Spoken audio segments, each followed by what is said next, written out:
Students welcome back to my YouTube channel SB study classes 9335 पर।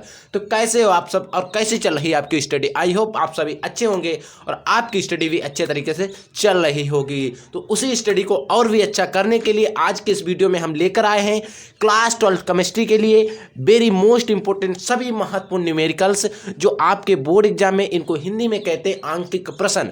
आंकिक प्रश्न यानी कि न्यूमेरिकल जो आपके बोर्ड पेपर में आते हैं वो आपके मैं लेकर आया हूं। और ये जो सभी न्यूमेरिकल हैं वो आपकी संपूर्ण किताब से लिए गए हैं। ऐसे न्यूमेरिकल हैं जो 2 से 4 बार या फिर 6 बार बोर्ड एग्जाम के प्रीवियस ईयर क्वेश्चन पेपर में, मॉडल पेपर में, यूपी बोर्ड के पेपर में, हर तरीके के बोर्ड के पेपर से लिए गए हैं। यानी कि मान लीजिए ऐसे क्वेश्चंस हैं जो कहीं ना किसी पेपर में आ चुके हैं। तो इसीलिए वीडियो बहुत ज़्यादा इंपॉर्टेंट होने वाला है। तो आपको वीडियो शुरू से लेकर अंत तक देख लेना है यार। ये वीडियो सबसे ज़्यादा इंपॉर्टेंट है। मैं फिर कहता हूँ, इसमें मैं जो भी न्यूमेरिकल देखूंगा वो ऐसे न्यूमेरिकल हैं जो आपके बोर्ड एग्जाम में आने के चांसेस सबसे ज़्यादा हैं। तो इसीलिए आपको वीडियो शुरू से लेकर अंत तक देखना। इस वीडियो के अंदर मैं उन सभी सूत्रों पर लगभग बात कर लूँगा जो बोर्ड एग्जाम में पूछे जाते हैं और जिनसे रिलेटेड क्वेश्चंस आते हैं। ठीक है, तो आइए हम वीडियो को शुरू करते हैं। देखिए फर्स्ट क्वेश्चन क्या है कि देखिए फर्स्ट क्वेश्चन आपको दिख रहा है कि देखिए फर्स्ट क्वेश्चन आपका जो चैप्टर है ठोस अवस्था, चैप्टर फर्स्ट है ठोस अवस्था। स्टूडेंट क्या कहते हैं, ठोस अवस्था से न्यूमेरिकल नहीं आते। तो देख लीजिए ठोस अवस्था का न्यूमेरिकल है और ये लगभग इसी सूत्र पे। देखिए मैं ये तो नहीं कह सकता हूँ कि ये न्यूमेरिकल आ जाएगा, कोई भी नहीं कह सकता। जो कहता है वो समझ लीजिए, आप कुछ भी कह सकता है। लेकिन मैं ये कहता हूँ कि हाँ ऐसा ही कुछ आता है बोर्ड एग्जाम में, ऐसा ही कुछ आता है। क्योंकि फिजिक्स के पेपर में मैंने आप लोगों को जो भी पढ़ाया उनसे मान लीजिए कि वो सूत्र तो और वो यानी कि सेम क्वेश्चन तो नहीं आए, लेकिन मैं कहता हूँ 100% उन्हीं सूत्रों पर क्वेश्चंस आए। वही मान दिए थे, बस अलग दिए थे, अलग चीज पूछी थी और कुछ भी डिफरेंट नहीं था। सूत्र मैंने जो भी पढ़ाया सभी पे न्यूमेरिकल आपको फंसे। तो इसीलिए मैं कहता हूँ आप कॉन्सेप्ट क्लियर करिए, न्यूमेरिकल कोई भी आए कोई दिक्कत नहीं, आप न्यूमेरिकल को कर लेंगे। देखिए कहता है जीनान गैस ठोस अवस्था में फलक केंद्रीय घनी जालक के रूप में पाई जाती है। देखिए जीनान जो गैस है ठोस अवस्था में जो होता है फलक केंद्रीय घनी जालक के रूप में पाई जाती है। एक एक सेल की भुजा की लंबाई, आप इससे कोई मतलब नहीं रखिए, ये तो फालतू की बात है। हमें यहाँ पर कोई केमिस्ट्री तो लगानी नहीं है, हमें तो इससे मतलब है। एक एक सेल की भुजा की लंबाई 620 पीएम है। पीएम का मतलब होता है पिकोमीटर। ठीक है परमाणु की त्रिज्या तथा दो निकटवर्ती परमाणुओं के बीच की में दूरी निकाल लिए। तो आइए इसको हम सॉल्व करते हैं। तो देखिए स्टूडेंट, सबसे पहले तो हम नोट कर लेते हैं इसमें क्या हमें दिया गया है गिवन। आप एग्जाम के अंदर जाएंगे तो इस तरीके से आप जो लकीर खींचेंगे पेपर की इधर साइड वाली, उसके इधर आप लिखेंगे गिवन अच्छे से और आप देखेंगे क्या दिया। देखिए भुजा की लंबाई इसको मान लेते हैं मैं ये बराबर हमें कितना दिया है 620 पीएम। 620 पीएम। अब पूछा क्या गया परमाणु की त्रिज्या, और हमने आपको दूरी का एक सूत्र बताया था। निकटवर्ती गोलाओं के बीच की दूरी हम निकाल लेते हैं। दूरी के लिए हमने एक सूत्र बताया था आपको, d=ay/√2। ये d लिखा है, a लिखा है अपॉन √2। ये सूत्र बताया था। इससे क्या करेंगे, हम डिस्टेंस निकाल लेंगे और फिर डिस्टेंस और त्रिज्या का सूत्र लगा के हम इसकी त्रिज्या भी निकाल लेंगे। तो देखिए पहले हम दूरी निकालेंगे, क्योंकि त्रिज्या का जो सूत्र होता है r= होता है d/2। अब हमें यहाँ पर d नहीं पता है तो हम r कैसे निकालेंगे भाई। तो हम क्या करें, पहले d को निकाल लें फिर हम r निकाल लेंगे। बहुत साधारण है, आप देखिए d बराबर क्या हो जाएगा, d= a का मान 620 दिया गया है अपॉन √2। अब क्या करिए, अब इसको देखिए इसके साथ मल्टीप्लाई कर दीजिए, √2 इधर आ जाएगा। अगर आप चाहें ना चाहें तो कोई दिक्कत नहीं, आप ऐसे रखिए। ठीक है, अब जब हम इसको क्या करेंगे भाग करेंगे, √2 का तो आप मान पता ही होगा। √2 का मान कितना होता है 1.414 ये होता है भाई, ये मान होता है √2 का कांस्टेंट मान है। अब हमारे पास d बराबर क्या आ जाएगा 620 अपॉन 1.414। अब हमें क्या करना है, इसको करना है डिवाइड, और जब हम इसको करेंगे डिवाइड तो हमारा जो आंसर आएगा, इसको जब हम इससे काटेंगे तो आंसर आएगा 438.47 पीएम। ये जो हमारा आया है मान आया है डी का, यानी कि दूरी तो है हमारी इतनी आ गई। इनके दो निकटवर्ती गोला है जो उनके बीच की दूरी इतनी है। ठीक है, अब बात आती है त्रिज्या की। अब हम त्रिज्या भी आसान से निकाल लेंगे आसानी से। देखिए त्रिज्या r= क्या हो जाएगा 438.44। ठीक है, अब हमने क्या किया इसका, और अपॉन 2 दिया है 2। देखिए 2 दूना 4, 2 एकन 2, इधर आया 2 नेम 18, .18, 2 दूनी 4, 2 तियाएँ 6, बस इतना रखिए, कोई दिक्कत नहीं, आप इतना रख दीजिए क्योंकि वहाँ पर पॉइंट में वैल्यू नहीं, आपको एक मान मिल जाएगा, वहीं आप देख लीजिए। ठीक है, इतना माना गया। मेन मान ये है, अगर आप चाहें तो इसको 220 भी लिख सकते हैं, कोई दिक्कत नहीं है। ठीक है, क्योंकि पॉइंट के आगे जो पॉइंट लगा होते हैं उनको हम जोड़ के एक संख्या पूरी बढ़ा देते हैं और 220 लिख सकते हैं, दशमलव हटा देंगे। ठीक है, तो इसको हम क्या लिखेंगे, 29.23, ये हमारा आ जाएगा इसका आंसर। इसके जो बीच की त्रिज्या होगी, यानी कि जो त्रिज्या है वो कितनी आ गई, इतनी। अब देखिए ये सूत्र आपको देखिए ऐसा तो है नहीं सेम यही वैल्यू मिल जाए, सेम यही न्यूमेरिकल मिल जाए, यही मान मिल जाए, ऐसा तो हो नहीं सकता। हो भी जाता, ऐसा नहीं हो नहीं सकता, नॉट इज इम्पॉसिबल, लेकिन हो सकता है। लेकिन आपको करना क्या है, आपको सूत्र पढ़ के जाना है, कुछ भी पूछे लेकिन आपसे पूछेगा, आप लगा के आएंगे। आई होप न्यूमेरिकल समझ में आए। अब हम लोग न्यूमेरिकल नंबर 2 की बात करते हैं। तो देखिए स्टूडेंट, दूसरा न्यूमेरिकल भी कुछ इसी प्रकार से है। कहता है अंतः केंद्रित बिंदु जालक की एकक कोष्टिका के कोर की लंबाई 352 pm है, परमाणु की त्रिज्या में ज्ञात। इसमें हमें बीच की दूरी वगैरह नहीं, सिर्फ त्रिज्या निकालनी, आर रेडियस निकालनी है। लेकिन यहाँ पर अंतात केंद्रित कर रहा है। देखिए फलक केंद्रित के लिए सूत्र अलग था, अंतात केंद्रित के लिए सूत्र अलग होगा। देखिए इसमें हमें सबसे पहले तो हम नोट कर लेते हैं गिवन जो ए दिया है वो तो सभी में दिया गया, कितना 352 pm। हमसे त्रिज्या आर बराबर क्वेश्चन मार्क आर हमसे पूछा गया है। देखिए अंतात केंद्रित के लिए अगर हम त्रिज्या की बात करें तो होता है 2√3/4, ये सूत्र होता है 2√3/4। सॉरी स्टूडेंट, यहाँ पर 2 नहीं, एक होगा, ए क्योंकि ए का मान दिया तो 2 नहीं होगा, 2 तो अंत होता है, वो वहाँ पर दूसरा मान आ देता है। देखिए अब हमें क्या करना है, ए का मान रख देना है। देखिए ए का मान जो दिया गया वो हमें यहाँ पर रख देना √3/4। देखिए क्या दिया गया है, 352 √3/4 दिया गया। अब हम क्या करें, इसको क्या काट दें, इसको पहले हम 2 से डिवाइड करते हैं। 2 दूना 4, 2 एकन 2 बचा 1 हुआ 15, 2 सत्ते 14, 2 6 12, 176 आ गया। कितना आया, 176 आया। जब 176 यह है, अब हम इसको फिर एक बार काट देते हैं। फिर 2 अट्ठे 16 बचा 1, 2 अट्ठे 16, यानी कि 88 आ गया।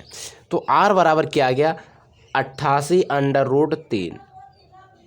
ये हमारा इसका माना गया। इसकी जो त्रिज्या होगी वो इतनी आएगी। अगर आप चाहें तो इसका मान रख के √3 का मान कितना होता है, √3 का मान होता है 1.732।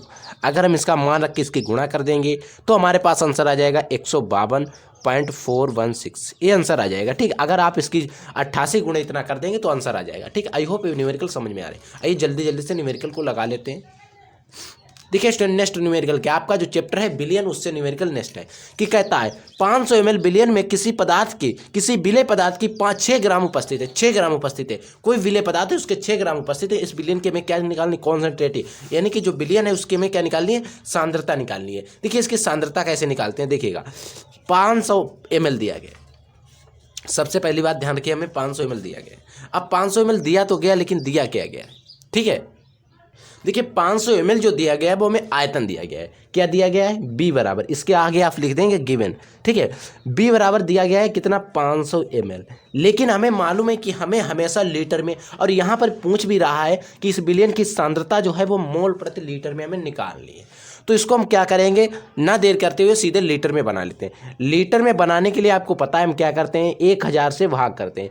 2 जीरो हम देंगे काट, ठीक है। 5 एकन 5, 5 दूनी 10, यानी कि 1/2 आ गया। इसको डिवाइड कर देंगे, लगाएंगे दशमलव, ऊपर बढ़ा देंगे 0, 2 पंचे 10, यानी कि 0.1 लीटर, 0.5 लीटर, ठीक है, आ गया।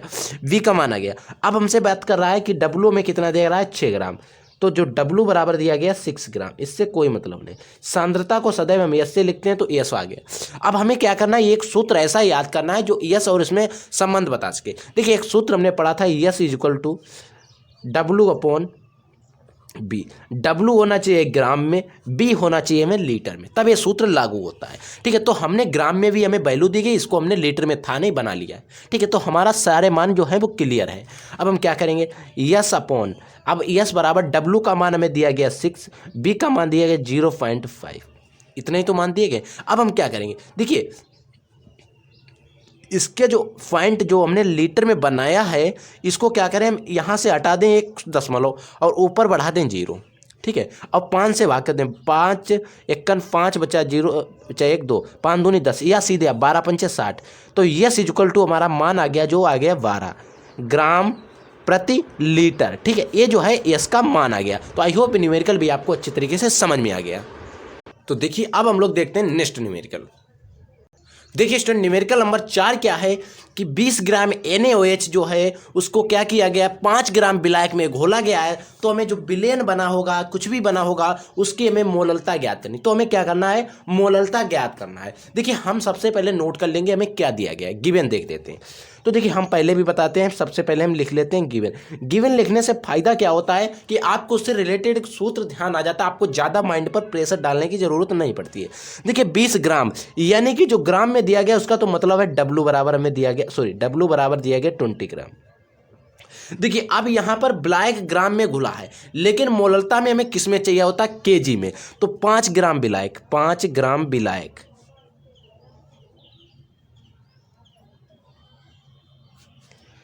विलायक का भार निकाल लेते हैं, कितना हो जाएगा, 5/100 से भाग करेंगे तो 5 दूनी 10 यानी कि 1/200 आ जाएगा, केजी किलोग्राम में आ जाएगा। ठीक है, अब हमें क्या क्या चाहिए, NaOH जो दिया गया सोडियम हाइड्रोक्साइड, NaOH का अणुभार चाहिए, NaOH का अणुभार, तभी तो हम लगा पाएंगे अणुभार। Na का कितना होता है, Na का होता है 23, Na का होता है 23। ठीक है, ऑक्सीजन का होता है 16, हाइड्रोजन का होता है 1। ऑक्सीजन का 8 परमाणु क्रमांक होता है, 16 द्रव्यमान संख्या होती है, इसमें सभी द्रव्यमान संख्या लिखी जाती हैं। तो देखिए 23 और 1 24 24 24, देखिए 23 आप इधर जोड़िए, 1 6 7 3 10 का 0 1 2 3 और 1 4 यानी कि आ गया 40।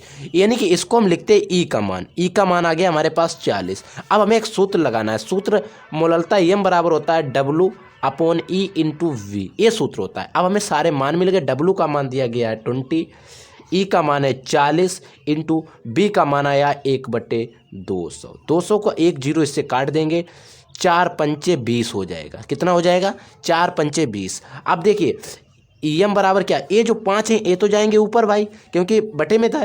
तो 20 × 5, तो यम का जो मान आ जाएगा वो आ जाएगा 100, 20 पंचे 100। यम मोललता जो आ जाएगी कितनी आ जाएगी स्टूडेंट, 100 मोललता हमारी आ जाएगी। ये आ गया इसका आंसर। ठीक है, अब हम लोग नेक्स्ट न्यूमेरिकल की बात करते हैं। स्टूडेंट ये आपको सूत्र याद रखना है, कुछ भी नहीं।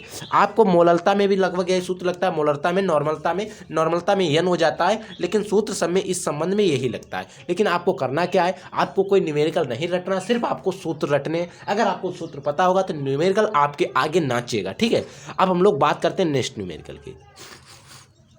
देखिए स्टूडेंट नेक्स्ट न्यूमेरिकल क्या है कि यूरिया के 0.01 मोल जलीय विलयन का 27 सेंटीग्रेड पर परासरण दाब ज्ञात करना है। ठीक है, तो देखिए परासरण दाब ज्ञात करने के लिए क्या करेंगे, सबसे पहले हम लिख लेंगे हमें गिवन क्या दिया गया है।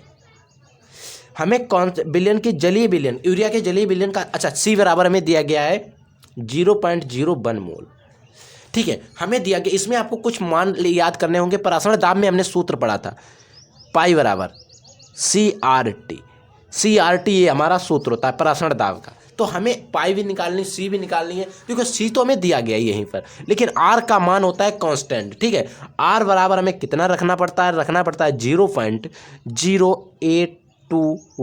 ठीक है, और देखिए T बराबर क्या दिया है, T बराबर इतने सेंटीग्रेड दिया गया है, लेकिन हमें चाहिए कि इसमें केल्विन में, तो 27। ठीक है, प्लस हम इसमें 273 जोड़ देते हैं, तो हमारे पास 27 में 273 जोड़ देंगे तो हमारे पास हो जाएगा 300 केल्विन। अब हम इसको आराम से लगा देंगे, और हमसे परासरण दाब जो है वो पाई बराबर पूछा गया है। ठीक है, अब हमने इसके लिए सूत्र लगाएंगे, पाई इक्वल टू क्या हो जाएगा, C का मान 0.01 इंटू R का मान 0.0821 इंटू 300। ठीक है, इन तीनों मान को रख दिया। अब हम क्या करेंगे, इनकी तीनों की कराएंगे गुणा। देखिए गुणा कराने के लिए जब हम इन तीनों को अच्छे से गुणा करेंगे, आप जल्दी से अपने फ़ोन से या गुणा कर लेना, हम अगर इसमें गुणा करते हैं तो टाइम लग जाएगा, हम इसका आंसर बता देते हैं। देखिए जब हम इसकी गुणा करेंगे तो हमारे पास आंसर आ जाएगा 0.024363। आप इस आंसर को लिख देंगे। देखिए ये आंसर तो आ गया, लेकिन इस आंसर का मात्रक क्या होता है परासरण दाब में। ठीक है, तो इसका हम मात्रक लिखेंगे वायुमंडल या आप इसी को लिख सकते हैं, और दूसरा नाम इसको हम एटीएम में लिख सकते हैं। एटीएम, एटीएम भी लिखा मिलता है। एटीएम वो वाला नहीं है जिसे आप पैसे निकाल लेते हैं, वो वाला एटीएम नहीं है। एटीएम इसका मात्रक होता है, ठीक है। जब हम इसकी गुणा करेंगे तो इतना हमारे पास आंसर आ जाएगा। पॉइंट में दिक्कत हो सकती है लेकिन आंसर लगभग इतना ही आएगा, ठीक है। तो आई होप न्यूमेरिकल भी आपको अच्छे तरीके से समझ में आएगा। अब हम लोग इससे नेक्स्ट चैप्टर के न्यूमेरिकल देखते हैं।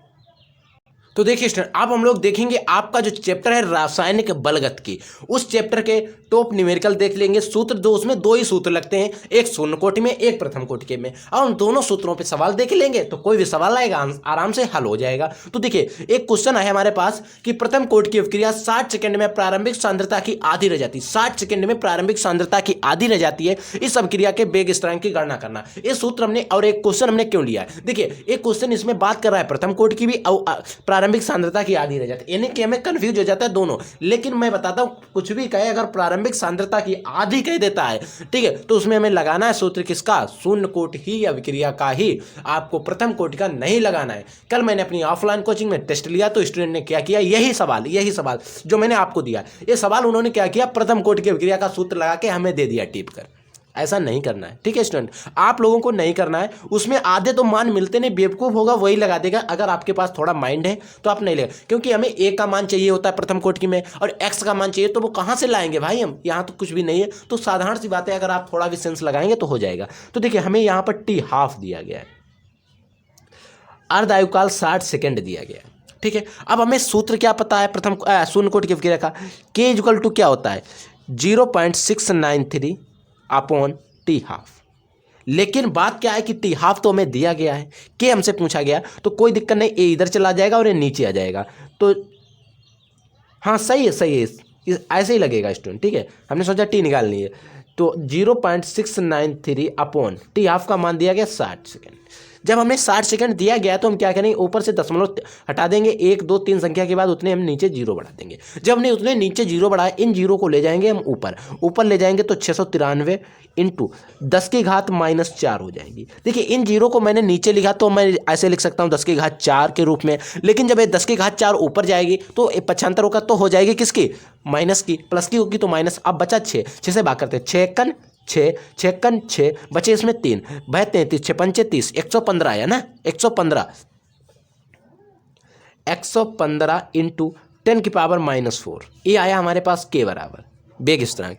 अब अगर हम बात करें इसको और भी थोड़ा सही करके लिख सकते हैं, तो इनके जो दशमलव, मान लीजिए दशमलव तो यहीं पर तो होगा, अगर हम इस दशमलव को इधर लाएंगे तो क्या करते हैं, प्लस में घाते बढ़ाते हैं, किसमें, प्लस में, तो 1.15 इंटू 10 की पावर -2 हो जाएगा। क्यों हो जाएगा देखिएगा, देखिए इधर थे माइनस के 4, अगर हम इसमें प्लस के 2 जोड़ देंगे तो माइनस के 2, मान लीजिए आप पे किसी के 4 रुपए उधार थे, तो आपने क्या किया, उसको 2 रुपए दे दिए, जो दिए तो वो तो आपके प्लस में ही थे, आपके पास थे, आपने दे दिए तो 2 ही तो बचे, वही हाल यहाँ पर हुआ। इसने प्लस के दिए तो माइनस के कम करा दिए, ठीक है, अपने उधरा इस पे जो भी उधार था वो कम हो गया। अब इसका मात्रक जो होगा वो सेकंड ही होगा, ठीक है। तो ये न्यूमेरिकल आपको अच्छी तरीके से समझ लेना है, शून्य कोटि की अभिक्रिया का ये सूत्र है, इस पर आपको न्यूमेरिकल लगाने। अब हम लोग नेक्स्ट न्यूमेरिकल की बात करते हैं।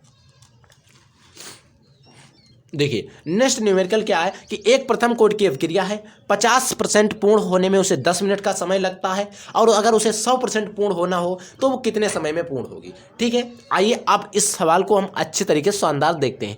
देखिए मान लीजिए कि 50% पूर्ण होने में माना 50% अभिक्रिया जो होती है वो 10 मिनट में पूर्ण हो जाती है। लिख देंगे माना 50% अभिक्रिया 10 मिनट में पूर्ण होती है, 10 मिनट में पूर्ण होती है। तो टी बराबर हमारे पास कितना है, 10 मिनट, टी बराबर 10 मिनट है, और यहां पर हमें निकालना है क्या, के बराबर क्वेश्चन मार्क, और हमें यहां पर ए का मान दिया गया, कितना दिया गया बताइए। ए का मान तो होता है कांस्टेंट, कितना होता है, ए का मान होता है 100, लेकिन यहाँ पर जो एक्स का मान दिया गया है वो 50 दिया गया है। तो आइए हम सूत्र देखते हैं। सूत्र क्या होता है प्रथम कोटि की अभिक्रिया का, के इक्वल टू 2.303 टी लॉग ए बटे ए माइनस एक्स, ये सूत्र होता है प्रथम कोटि की अभिक्रिया का। तो देखिए इसी में मान रख देते हैं, बहुत साधारण सवाल है। देखिए के बराबर हो जाएगा 2.303। देखिए स्टूडेंट यहाँ पर कैलकुलेशन थोड़ा ज़्यादा होता है, पूर्ण कितने समय में होती है, 10 मिनट में, लॉग ए का मान होता है हमेशा 100 अपॉन ए का मान 100 माइनस के एक्स का मान कितना दिया गया 50%, 50%। ठीक है, अब हम इसको क्या करेंगे, इसको सिर्फ हल कर रहा हूँ इधर। ठीक है, 100 बटे 50 से 100 से 50 गए तो 50 बचा, 50 से एक जीरो काटा और 2 पंचे 10 यानी कि 2 बचा। ठीक है, 2 बचा सिर्फ। के इक्वल टू क्या हो जाएगा 2.303 अब अपॉन 10।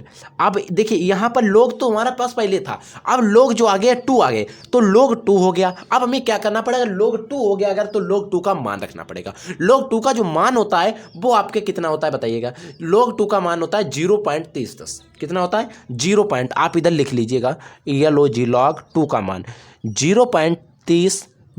वैसे 3010 नहीं कहना चाहिए तो आप लिखेंगे 3010। ठीक है, कह सकते हैं, लेकिन कोई दिक्कत नहीं, यहाँ पर आप लोग पढ़ रहे हैं कोई दिक्कत नहीं है। देखिए अब हमें हो जाएगा के इक्वल टू क्या हो जाएगा, देखिए 2.303 इंटू 0.3010 अपॉन 10 हो गया। अब हम क्या करेंगे, पहले ऊपर की गुणा करेंगे। जब हम इसकी गुणा कराएंगे तो आएगा 0.6932, इसकी गुणा कराएं इतना आएगा। अब हम इससे जब 10 से भाग देंगे तो क्या होगा, ये वाला जो 0 है वो यहाँ पर आ जाएगा, बस कोई दिक्कत नहीं। तो के बराबर हमारे पास क्या आ जाएगा 0.06932। के का मान तो इतना आ गया। अब हमें दूसरी शर्त क्या कह रहा है, देखिए दूसरी शर्त में कह रहा है कि अगर 100% पूर्ण होना है तो उसे कितना समय लग जाएगा। तो देखिए अब हमें क्या कराना है, 100% अभिक्रिया को पूर्ण कराना है। अब 100% पूर्ण कराने के लिए क्या करेंगे, देखिए अब हम लिखेंगे 100% पूर्ण होने में लगा समय। अब तो हमसे समय ही तो पूछ रहा है, 100% पूर्ण होने में लगा समय। देखिए 100% पूर्ण होने में ए बराबर तो इसमें भी 100 है, वो तो सदैव होता है। एक्स बराबर इसमें 100 दिया गया है। अब के वेग स्थिरांक जो था वो हमने निकाल लिया अभी क्वेश्चन मार्क, और हमसे इसमें टी पूछ रहा है। के का मान हमने अभी निकाला 0.06932, ये तो हमने अभी निकाल लिया। ठीक, उसी मान को रख देंगे। तो देखिए सूत्र आपको पता है क्या होता है, के बराबर 2.303 अपॉन टी लॉग ए बटे ए माइनस एक्स। अब इसमें हम मान रख देते हैं। देखिए 2.303 अपॉन टी का मान हमें इसमें निकालना है। लॉग ए का मान हमें दिया गया 100, ए का मान 100। देखिए अब जब यहाँ पर 100 है, देखिए इससे अगर हम भाग करेंगे तो हमारे पास 100 अपॉन बचेगा 0, और 0 से किसी संख्या को भाग देते हैं वो होता है 0। अगर 0 होता है के बराबर, देखिए आप इसको देख लीजिए 2.303 अपॉन टी। अब देखिए टी जो है इसको हम ले जाएंगे इधर, टी हमें निकालनी है, के को नीचे ले आएंगे, टी को हम इधर ले जाएंगे तो टी यहाँ पर हम लिख देंगे टी इक्वल टू के हो जाएगा नीचे। अब देखिए लॉग 0 आ गया। भाई जब 0 आ गया तो ये लॉग के पास 0, और लॉग 0 का कोई मान नहीं होता है। तो हमें क्या करना है, सिर्फ 2.303 अपॉन के का मान, देखिए ए आया था जो लास्ट में देखिएगा, ए वाला के का मान हम यहाँ पर लिख देंगे। सिर्फ के बराबर आया 0.06932। देखिए यही तो मान है 0.06932। अब हमें क्या करना है, इसकी डिवाइड कर देना है। जब हम इसको डिवाइड कर देंगे, इसको हमें सिर्फ डिवाइड करना है, और देखिए इसको और इसको डिवाइड कर देंगे। जब हम इसको डिवाइड करने का प्रयास करेंगे तो हमारे पास जो आंसर आ जाएगा वो आ जाएगा 33.22। ये जो आ जाएगा हमारा सेकेंड, इसका मात्रा क्या हो जाएगा, ये सेकेंड इनवर्स हो जाएगा। उसमें सेकेंड था क्योंकि के पूछा था, अब आप किस टाइम हमसे पूछ रहा तो हो जाएगा सेकेंड इनवर्स। अब सेकेंड इनवर्स क्यों होगा, सॉरी यहाँ पर देखिए मिनट में वैल्यू दी थी, सॉरी यहाँ पर हो जाएगा मिनट इनवर्स। अगर सेकंड में वैल्यू दी थी तो हो जाता है सेकंड इनवर्स, और मिनट में वैल्यू दी गई तो मिनट इनवर्स। तो आई होप ये न्यूमेरिकल का वीडियो आपको पसंद आया होगा। अगर आपको वीडियो पसंद आया तो वीडियो को एक लाइक कर दीजिए, चैनल पर नए तो चैनल को सब्सक्राइब कर दीजिए, और हमें कमेंट करके बताइए आपको किस चैप्टर के न्यूमेरिकल का वीडियो, किसी भी क्वेश्चन का वीडियो, कोई भी कैसा भी वीडियो चाहिए तो आप हमें कमेंट कर सकते हैं। हमारी टीम आपका सपोर्ट करेगी और आपको अच्छे से अच्छे न्यूमेरिकल को प्रोवाइड कराएगी, और आपकी जो सल्यूशन होगा उसका सल्यूशन प्रोवाइड कराएगी। तो आई होप आपको अच्छे तरीके से समझ में आ गया। तो आज के लिए बस इतना ही, हम लोग एक नए वीडियो में मिलेंगे नए टॉपिक के साथ। तब तक के लिए जय हिंद, वंदे मातरम।